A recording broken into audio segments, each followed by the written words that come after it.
Les éditions de La Loupe, spécialistes des livres en gros caractères, vous apportent un confort de lecture avec une sélection rigoureuse parmi les nouveautés littéraires. Romans, témoignages, essais, aventures. Le fonds éditorial compte plus de 700 titres. Renseignements et informations au 04 78 47 27 02 et sur internet éditiondelaloupe.com. Les éditions de La Loupe vous proposent l'émission Nous avons lu pour vous. Bonjour, aujourd'hui nous allons vous présenter 2 livres. Le Fou de Dieu au bout du monde de Xavier Cercas et Finistère d'Anne Berest. Alors, Le Fou de Dieu au bout du monde de Xavier Cercas aux éditions Actes Sud est paru en septembre 2025. Je cite l'auteur. « Je suis athée, je suis anticlérical, je suis un laïc militant, un rationaliste obstiné, un impie rigoureux. Et pourtant, je me trouve ici, dans un avion à destination de la Mongolie, en compagnie du vieux vicaire du Christ sur la terre, m'apprêtant à l'interroger sur la résurrection de la chair et la vie éternelle. C'est pourquoi je suis monté dans cet avion pour demander au pape François si ma mère verrait mon père après sa mort et pour transmettre sa réponse à ma mère. Voilà donc un fou sans Dieu poursuivant le fou de Dieu jusqu'au bout du monde. » Tout commence au Salon du Livre à Turin en mai 2023, lorsque le responsable de la Maison du Saint-Siège propose à Xavier Cercas d'accompagner le pape François en Mongolie. La Mongolie est un pays 3 fois la superficie de la France, 3 millions d'habitants et seulement 1500 catholiques. C'est la première fois que le Vatican ouvre ses portes à l'écrivain en lui garantissant l'entière liberté de ses propos dans le livre qu'il accepte d'écrire à l'issue de son voyage. Quel ne fut pas son étonnement. Pourquoi le Vatican a-t-il pensé à lui qui n'est pas croyant ? Il nous dit « J'ignore pourquoi le Vatican avait pensé à moi et c'est la seule question que je ne leur ai pas posée. Ce que je sais en revanche, c'est qu'aucun écrivain saint d'esprit n'aurait refusé une telle proposition. » Au début, il a cru à une blague, puis il a compris que ce n'était pas le cas, et il a mesuré sa chance et cette opportunité inouïe. Avant ce voyage, il a toute l'attitude pour rencontrer qui il veut, il peut aller partout au Vatican et poser toutes les questions qu'il veut. « Prenez des risques, disait le pape François à ses collaborateurs, et ils en ont pris, car athée, plutôt anticlérical, peu au fait de la vie de l'Église. Bon, il a bien sûr reçu une culture catholique jusqu'à son adolescence. Et il est hispanophone comme le pape. Il arrive donc quelques jours à Rome, avant le départ, fixé au 31 août 2023, et s'installe tout près du Vatican, au plus près des lieux où vit le pape. Et durant chacune de ces journées, il rencontre des ecclésiastiques et des laïcs de l'entourage très proche du pape. Ainsi, il rencontre le directeur éditorial de l'ensemble des médias du Vatican, le rédacteur en chef de la revue Civiltà Cattolica, un poète, un des journalistes les plus prestigieux d'Italie, devenu le premier laïc de l'histoire à diriger un dicastère, des employés du Vatican. Il les questionne avec beaucoup de rigueur et beaucoup de respect sur leur foi et les grands problèmes théologiques, philosophiques et religieux de notre époque, comme la place des femmes, le célibat des prêtres, etc. Et sur le plus grand mystère de l'histoire de l'humanité, à savoir la question de la résurrection de la chair et de la vie éternelle. Question qui revient comme un leitmotiv tout au long du livre, une sorte de fil rouge. Depuis le décès de mon père, nous redit Xavier Cercas, ma mère, 92 ans, n'arrêtait pas de répéter qu'elle allait le retrouver après sa propre mort aussi. J'aimerais lui parler de la résurrection de la chair et de la vie éternelle pour savoir s'il était vrai que ma mère reverrait mon père. Alors, ce livre est inclassable, c'est un livre hybride qui mélange à la fois l'essai, la chronique, la biographie, l'autobiographie et le récit de voyage. Et pour Xavier Cercas, il n'y a que le roman qui parvient à intégrer tous ces genres. C'est un livre très documenté avec un style narratif unique.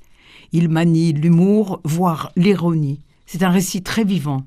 Alors ce livre est passionnant à plus d'un titre. Nous avons un magnifique témoignage sur le pape François, personnalité atypique faisant fi des usages et des conventions. C'est aussi le premier pape latino-américain. C'est un attachant portrait du pape, de son enfance, de son adolescence, son ministère en Argentine, son rôle dans l'Église, ses qualités, ses défauts. « Mais vous ne savez donc pas que je suis un type dangereux », disait le pape. C'est le souci aussi de discerner du pape, d'aller aux périphéries sociales et géographiques, sa sensibilité aux plus pauvres et aux églises naissantes, son attachement aux missionnaires, son humilité. « Priez pour moi », ne cesse-t-il de répéter, souci de lutter contre son caractère autoritaire. Nous approchons la vision du pape sur tous les problèmes qui se posent dans l'Église. Nous découvrons également les aspects méconnus des voyages du pape. Par exemple, pour aller de Rome à Oulan-Bator, capitale de la Mongolie, extérieure, 10 pays survolés, hormis l'Italie et la Mongolie, et la coutume veut que le pape envoie un télégramme à chacun de ces pays survolés. Nous découvrons également l'intérieur, les rouages du Vatican. Nous faisons également un magnifique voyage en Mongolie, qui était le grand empire mongol de Genghis Khan. C'est un pays ayant appartenu pendant des siècles à la Chine, puis écartelé à présent entre la Russie et la Chine. Pays qui a connu 70 ans de communisme, mais la foi catholique n'a pas été détruite. Le chamanisme est bien présent et la religion dominante est le bouddhisme. Nous avons encore un habitat ancestral avec les yourtes qu'on appelle gers. Durant ce voyage, Javier Cercas a participé aux cérémonies officielles et religieuses, rencontré des missionnaires, des religieuses venus pour aider les plus pauvres et s'imprégner de la vie locale et assurer une présence. Vous l'aurez compris, c'est un livre passionnant de bout en bout, profond, fascinant, captivant, bouleversant et émouvant. Les adjectifs me manquent. L'auteur est brillant, c'est un virtuose, c'est un grand écrivain de la littérature espagnole. Il fait partie d'ailleurs de l'Académie royale espagnole depuis 2024. Il nous tient en haleine, ce livre, d'un bout, jusqu'au bout, et il maintient même un certain suspense. Merci Geneviève. Après ce brillant exposé, c'est très rapidement que je vais vous présenter un livre beaucoup moins loin. Nous allons aller au Finistère. Finistère d'Anne Berès, qui est paru en août 2025 chez Albin Michel. On est au début du XXe, la France découvre l'artichaut breton. Les restaurants parisiens en raffolent. La Bretagne doit approvisionner les grandes tables. Saint-Paul-de-Léon devient le plus grand marché aux légumes de Bretagne. Chaque jour, sa modeste gare expédie des trains de légumes. Révolution du monde paysan. Le monde paysan va devoir s'adapter, apprendre à négocier avec les marchands.